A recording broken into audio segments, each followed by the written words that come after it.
That was the outro. Here comes the intro.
Welcome to After Dark at the Fixed Ops Roundtable, featuring Katrina Ness, Vanessa Collins, and Ted Ings. This episode is brought to you by BG Products, partners beyond products. And now for your hosts, Ted Ings, Vanessa Collins, and Katrina Ness. Good evening, everyone. Happy Wednesday night, and welcome to the Fixed Ops Roundtable's After Dark show. I'm Katrina Ness, joined by Ted Ings, Vanessa Collins, and our guest tonight is Steve Apicella, who is a good friend of the Fixed Ops Roundtable. Welcome, Steve. It's great to have you on this evening. I am so excited. It's been a minute since I've been on, but I'm with you guys all the time. I'm trying to comment and yes, always with you guys for sure. Great to be here. You're keeping us on our toes too, Steve. Oh, yeah. So great to have Steve Apicella, your dealer experience strategic DX, with us here tonight. And it's the middle of February, Vanessa. Can you believe it? And I know we're live tonight because I see comments rolling in. Yes, I see Tony Owens in the chat. It is crazy to believe. I think it was Monday. It was said that we're 10% of the way through the year, which is Ed Roberts. Yeah. Absolutely insane. Yes, Ed Roberts said that. So, wow. Yeah.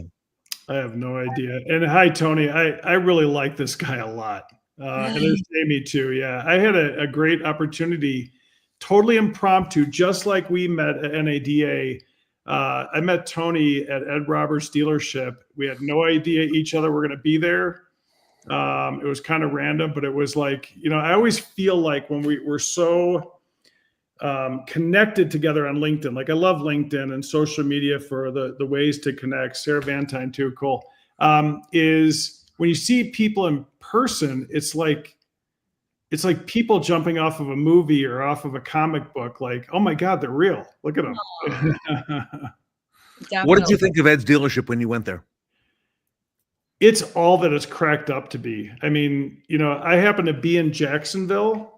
And at the time, and I reached out to him, and you know Ed, he's one of the most gracious people I've ever met.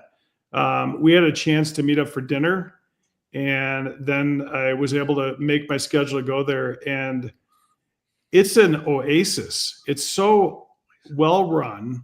But here's the thing I'll say before I go any further, before I forget to mention it. So first of all, Ed is very gracious. He takes his time, and he'll walk around the dealership with you. But the thing that's so remarkable with all the people that work there, Ed knows every person, and he knows their story and their background.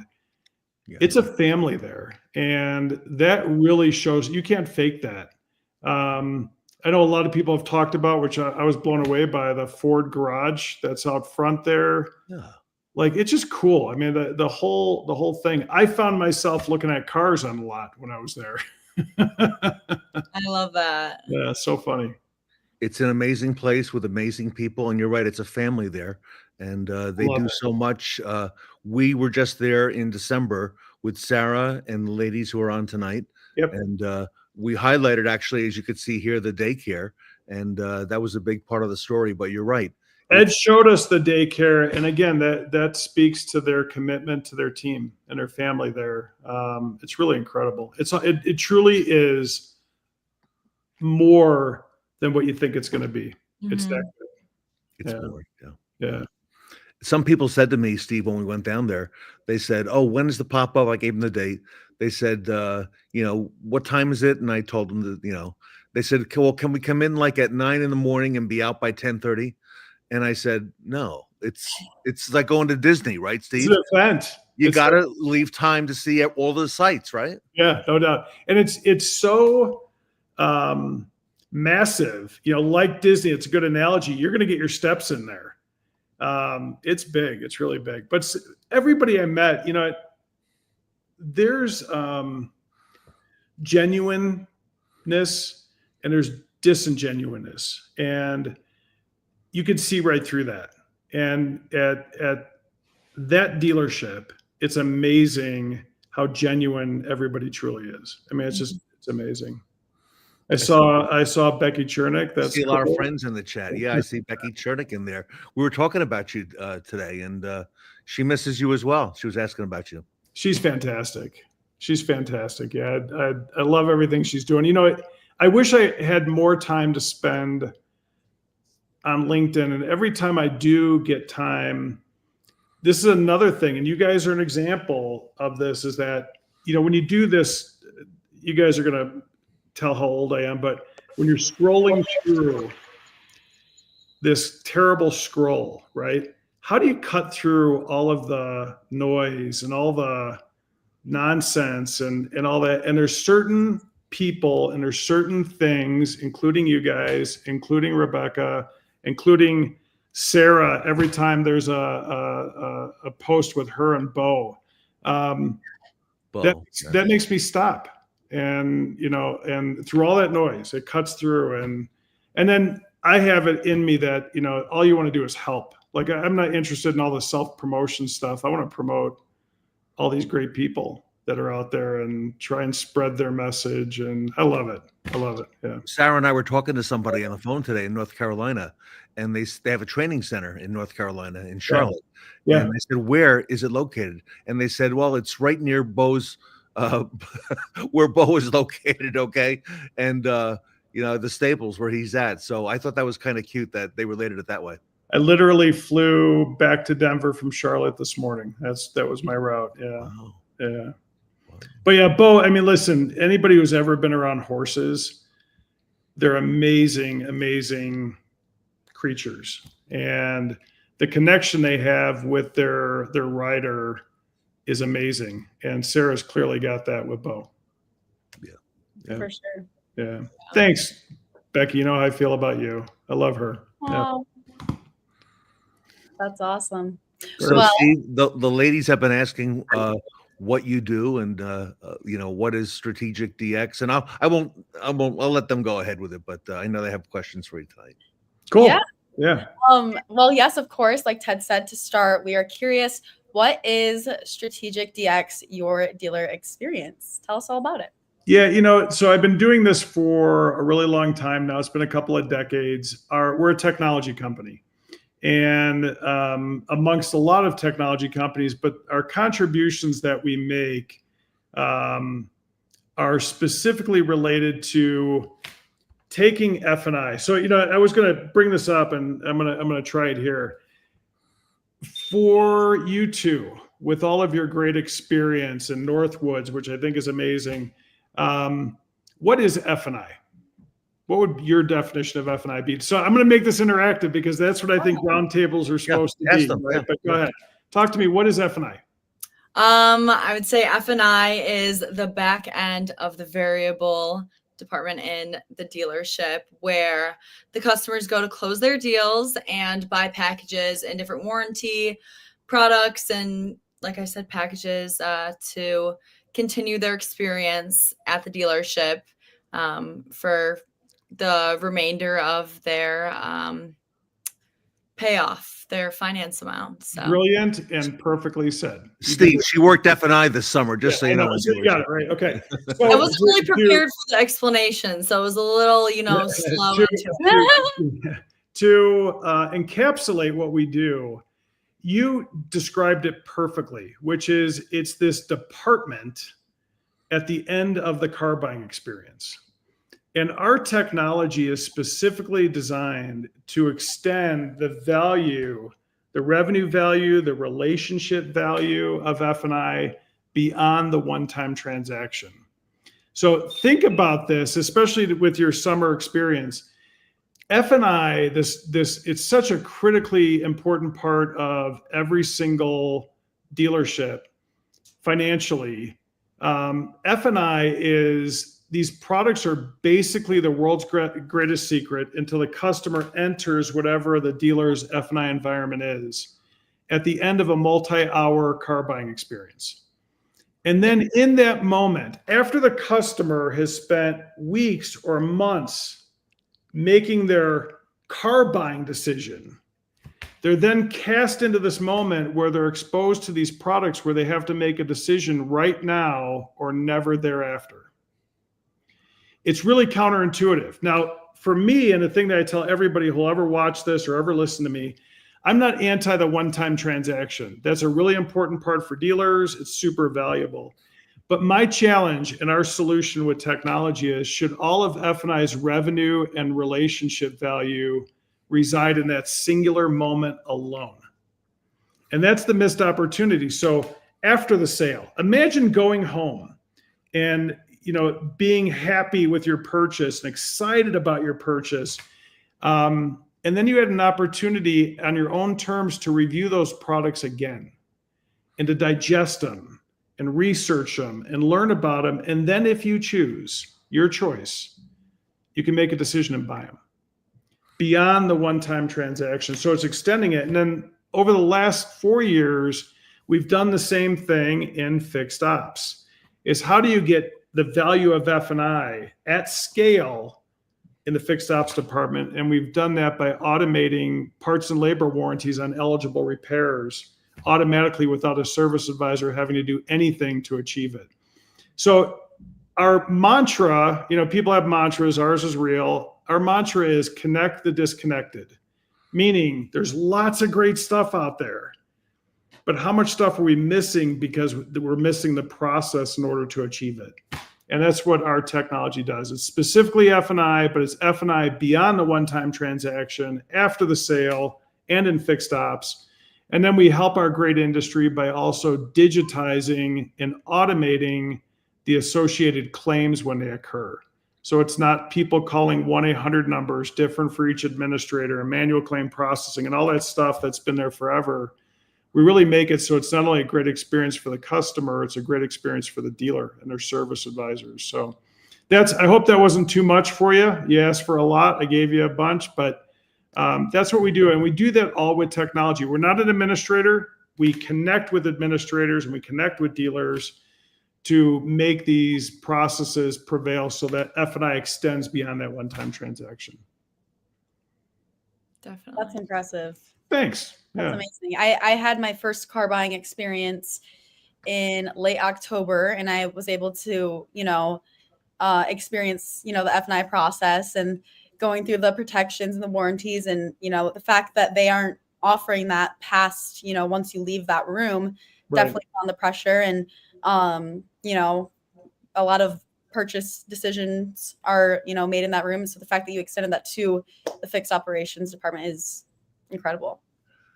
Yeah, and it's so democratizing the accessibility to it. Imagine, just think about it. And guys, I really think, I usually say this in the beginning, but I love our industry. And even though I'm a technology guy, I don't think everything's broken.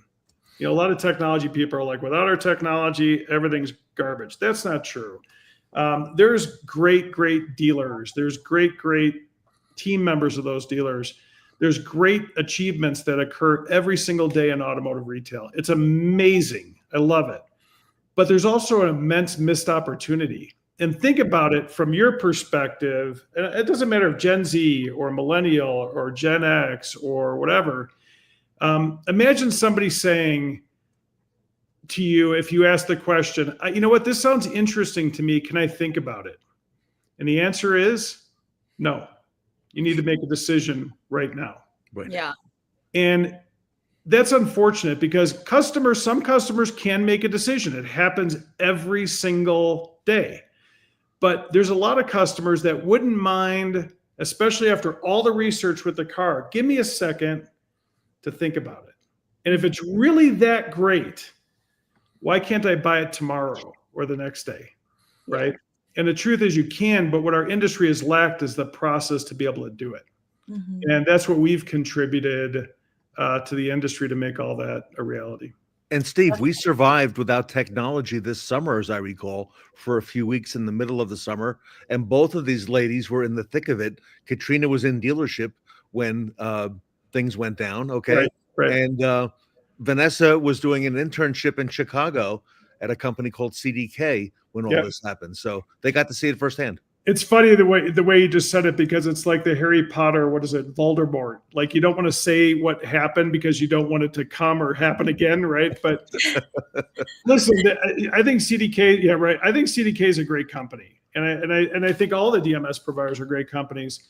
What happened to them is a reality of our world right now, and security and cybersecurity is a really, really, really, really big topic. But you're right. I mean, it taught our industry that, we can continue on. And this is the thing I say about technology. And I have some insights that I want, or people I think should think about. Technology and people should not be in conflict with each other. It's not, AI and no people. It's how do you take the best of technology and the best of people and put them together? It's the same thing if you think about topics like, which are so divisive, and I think it's a shame, like EVs and ICE vehicles, right? It doesn't have to be one or the other. It provides choice. It provides options. Some people love EVs and some people love ICE, and our industry should provide both without any conflict. Or what about digital retailing and in-person retailing? Should that be in conflict with one another? No. Both should exist and both should work together to the betterment of our industry. So it's the same way I feel about technology, is that people matter, but so does intelligent process. And when you stick the two of them together, some pretty cool things happen. That's awesome. Yeah. Steve, I'm curious, how did you get into the automotive industry? And once you did, how did you come up with the idea for, your company? We need a whole nother show for this one, but and Ted knows my story, but the really, really short version of it is I was on the service side of the industry, and I became exposed to F&I as a vendor of the industry. And then I saw very clearly both the value and all the limitations. And what I tried to do was exercise something that's been in my DNA about how I was brought up. The way I was brought up in the Midwest, in the Chicagoland area, I was taught a very simple premise. You're either a part of the solution or you're part of the problem. And there is no in between. Every day, each of us gets to make a choice about what we do. And either that makes something better or it doesn't, right? So I spent probably a decade trying to inspire people to evolve this very topic that I mentioned at the top of the show. And ironically, what I got was people really digging their heels in. Like, no, F&I is a department at the end of the car buying experience. That's where it's at. And I always, again, challenge why. I mean, it belongs there, but does it only belong there? And that's the missed opportunity for our industry. I'll give you an example to illustrate the missed opportunity. So you may or may not be aware that there are 92 companies that are in existence that have no relationship with the dealer. They have no relationship with the dealer support community. They don't know the customers. They don't know what the customer purchased, like the products they purchased. But what they do is they scrape like DMV data to tell that you bought a car, and they send you a postcard in 2025 to try and solicit you to buy a service contract. Now that sounds ridiculous, right? The sum of that equaled $4.3 billion. Billion. Our industry, our great industry, gave that away. Yeah. Because it lacked the process to capture it itself. So by that mirror illustration, are customers interested in protecting their car after they leave the dealership? Yeah. You bet they are. Big. But if our industry doesn't give them a solution to do that, somebody else will. And today, somebody else does. And Right. it's got no relationship with the dealer, no relationship with the dealer support community. It's a mistake. So that's what we do. Again, it's not keep the one-time process. Anybody that's listening is like, oh my God, we can't get rid of F&I at the end of the car buying experience. No, keep that. But what about everything else? Yeah. And that's the opportunity. And the same thing in fixed ops, which has been gigantic since we released it, is what fixed ops told us about capturing F&I revenue was the following.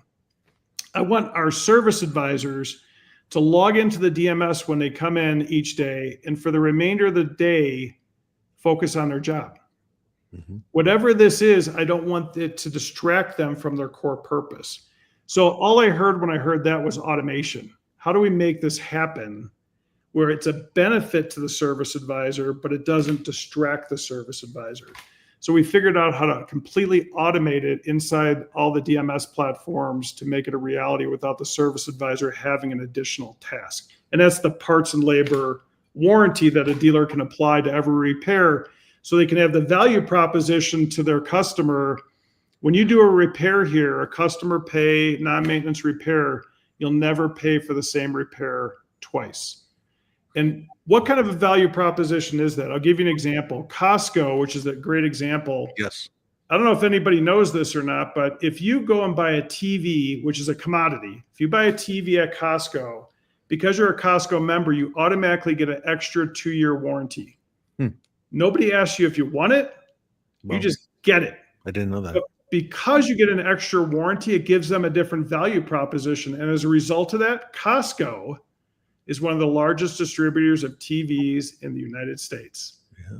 It increases the value proposition even when it's a commodity. So when you're thinking about a franchise dealer versus an independent, you have choices, right? Is it the race to the bottom? Are you trying to discount parts and labor so you're the cheapest person on the block?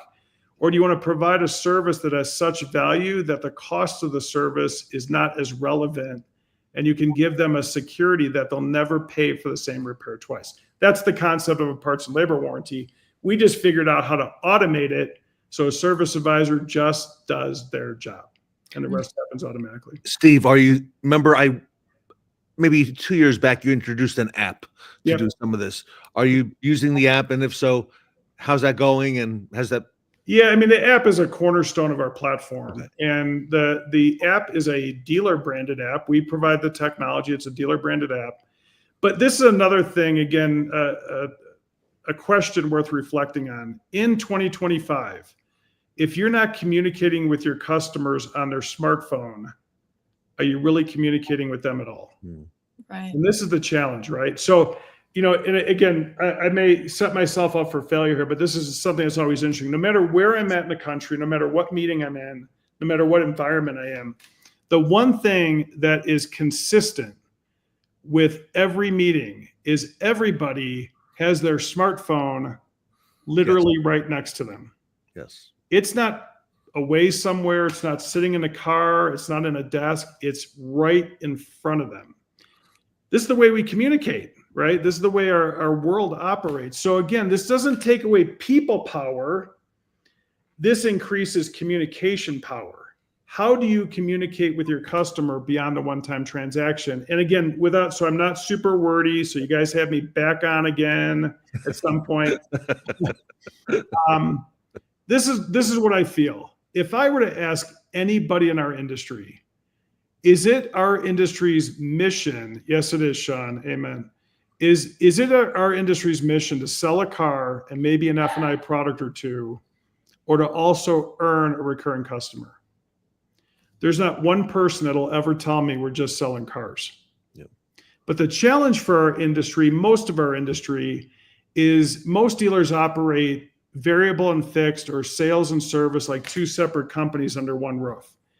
And the challenge with that is the ownership experience before, during, and after the sale becomes very fragmented. So by deploying a dealer branded app where the customer and the dealer can engage its customers using push notifications on their dealer branded smartphone, they can do really simple things out of the gate, like send a message, not a text message, because this is the biggest misperception. Ted, you and I are friends, right? I'm in your contact list, you're in mine. Text messaging's great because we know each other. But what happens to any of you when you get a random text message on your phone? Delete. It's as much junk as anything, right? Right. Imagine getting a text message from phone number 23-09 and to click a link. Who's going to do that, right? So that's the misperception. But when you have an app on your phone that can send a dealer branded push notification, imagine buying a car from a dealer and you have this great experience and you leave and you get a push notification on your phone that says, "Thank you for buying a vehicle from us. Welcome to our family. We're looking forward to being on this journey with you." Maybe click a link that shows a video to a dealer principal that looks into the camera and says, "We know you had a choice. Thanks for trusting us with your choice. And we're going to keep earning that trust every step of the way." That's a simple gesture that's often missed. Yeah. What about a message that says, "Did you know you can enhance your ownership experience with the protection products you didn't buy? Click here to learn more." What about a community event sponsored by the dealer? What about a flash sale on the service drive on a Wednesday and you're trying to fill up the service drive? There's so many reasons to communicate, but it's not if you're communicating, it's how.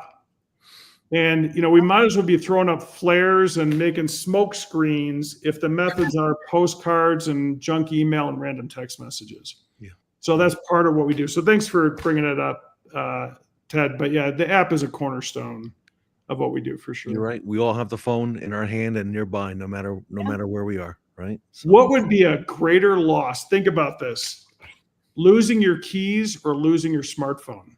I've thought about that. Yeah. Terrible. You lose your keys, you go and get another cloud. You lose your Completely. smartphone, and it seems like it's the end of life. It's over. Seriously. Yeah, definitely. So, Steve, what is the start of 2025 and the rest of this year looking like for you? What do you guys have coming this year, and what do you guys? We're always innovating. Yeah. And it's a really good question. All these questions are good, but they're the way we innovate is not just trying to come up with good ideas, but like I just said, I came back from a big dealer group in Charlotte that we work with, and amazing people. I bring my team out. Many times I bring my developers out. We're out in the field every week, and where we get the best ideas are directly from the dealers. They love when you spend time with them and say, "What can we do to make your life better?" And it's gold for us. So we learn so much. We don't sit in a room, we're not trying to guess. We're trying to constantly learn and listen. And then that turns into the next great idea. The truth is, right now, as we continue to innovate, capturing missed F&I revenue, automating parts and labor warranties and fixed ops, digitizing F&I claims, unifying the customer dealer experience after the sale has us plenty busy, and but busy with accomplishment, not just working hard, but working hard, helping people make better connections. So we're going to keep doing it, and I love it. Yeah. Our meeting, I don't think we said this live, but I was at NADA and I had a short and very abbreviated stay because I had a flight cancellations like a lot of people did. And as I was running, literally running from one meeting to another, there's Katrina and Vanessa. Boom. And they didn't take the opportunity to interview me. That was a missed opportunity. I'm kidding. But they were very gracious. They were very gracious and very professional. I think, Ted, I sent you a message about that. And great representatives of the Fixed Ops Roundtable. I saw you instantly. I knew it was you guys. It was very cool. Oh, yeah. Steve, I did not recognize the guy. I don't know who that was, but I recognize. Oh, thank you so much. Yeah, it was great meeting Steve in person at NADA. It's one of our favorite parts of being in the industry and having this community here, but then being able to go out and see people that we know virtually at our pop-up events or large conventions, or just through different industry opportunities. We all really exist beyond the LinkedIn page. Yeah, that's exactly incredible. like you said. It's like we're crawling out of a comic book. We're Yeah, just it's amazing. Yeah, it blows me away. Yeah. So these two ladies now, Steve, are co-hosting not only events like this tonight and of course the 4-day virtuals, but they're on the road with us doing the pop-up events. I mentioned they were over at Ed's place. They'll be in New York City coming up for our pop-up event there. The very first. Oh, fun. Okay, cool. We're doing one in Austin. Actually, we're doing two in Austin, Texas. One with CDK. We're doing one in Atlanta with Cox Automotive. So these ladies are up and coming, and then of course we're going back to Northwood twice this year. How much fun! It's one of the things about travel. So I travel every week. I'm grateful for the great orchestration of how airlines work, right? But I don't like flying every week. It's a grind, right? Same thing with hotels or whatever. But being able to see all the great parts of this beautiful country, being able to meet all the different people, being able to stay engaged with all these amazing people, it's truly a gift, and I'm sure you guys feel the same way. definitely. Do you know Michelle McLean, who's in the chat right now? I know her from LinkedIn. Speaking of which, LinkedIn, yeah. But another, again, I wish I could have paused on everybody who's commented, but so many great people. And Ted, when you asked me to be on here, the answer is always going to be yes, because I really, really appreciate our friendship and I value what you do for the industry. The content that you guys put out is always worthwhile. And I love what you do. Any chance I get to be a part of it, you're going to count me in, because I really love what you guys do here. And no mistake, I love how our industry has transitioned to really honor the value of fixed ops. Yeah, right. And, absolutely. I mean, it's just such a great place to be, and you're certainly a pillar of shining a positive light on it. Thank you. It wasn't that way just even a few years ago. So yeah. Yep. And Michelle McLean makes us all look good. Steve, let me tell you, she scurried around to make sure she had the picture of you with the award, had the latest picture of you. And then she's been busy with Vanessa and Katrina and with Sarah and, getting their latest photos looking great. And now she's got, I'll show you this for our May event. We're in February and we're talking about the May event already. Yep. Michelle's been working on the speaker promos, and here they are. We introduced them today, and is called All Systems Go. We borrowed the theme, Steve, from Bozard. Yep. This year they are All Systems Go, but you could see that it's got a it's got sort of an outer space, if you will, mission control type theme. And Michelle's this is you just showed, including you guys, the Mount Rushmore of Fixed Ops Roundtable for sure. Oh, yeah. Thank you. I love it. All right, so Steve, where do we find out more about Strategic DX? Where do we go?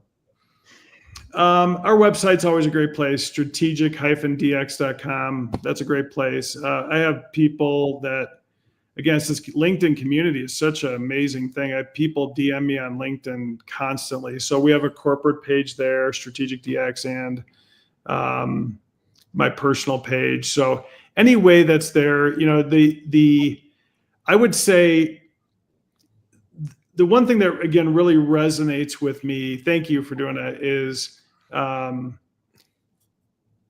people always ask me, who's my competition? And I truly don't feel like we have a competitor. And that's because it's not that there are other people that are not out there doing great things, but I don't see them as competition. Anybody elevating our industry, anybody trying to make it a little bit better, anybody that's contributing to better customer experience, anybody who's contributing to strengthening the dealer's relationship with their customer, and certainly anybody who is helping to earn a recurring customer beyond the one-time transaction and making Fixed Ops the environment it is and should be, has my vote. So that's why I feel that way. Wow. Powerful mindset. One of the greats in our industry, everybody, Steve Apicella. This has been so much fun. I know. We got to do this again. Yes. Oh, This awesome. is fantastic fun. So Pleasure to meet you too, Ted. Awesome. Always to see you. And thanks for inviting me on tonight. yeah, and if you get a chance to come up to Northwood this year, we'll send you an invite, and we'll be You up know there in what? June, and we'll be up there in September. By the way, Katrina is the general chair of the auto show this year.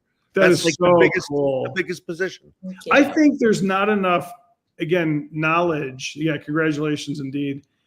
Thank you. I've learned so much through Ted, you, and through both of you about Northwood that I never knew. And there's so much more to know. I mean, it's so valuable, and the history of it. And since I've been more aware of it, the people that I've learned that came through Northwood is incredible. So yeah, I certainly applaud what you guys are doing, and information is power. People need to know. And yeah, send me information, Ted. Yeah, for sure. I'd love to join you if I can, for sure. It's a powerful place to be. So, Yeah. Thank you, Steve.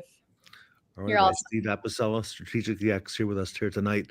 Everybody, we'll see you back on Monday with Katrina and Vanessa. I'm Ted. Thanks to everybody who commented. Appreciate you. Yeah. Thanks, everybody. Yeah.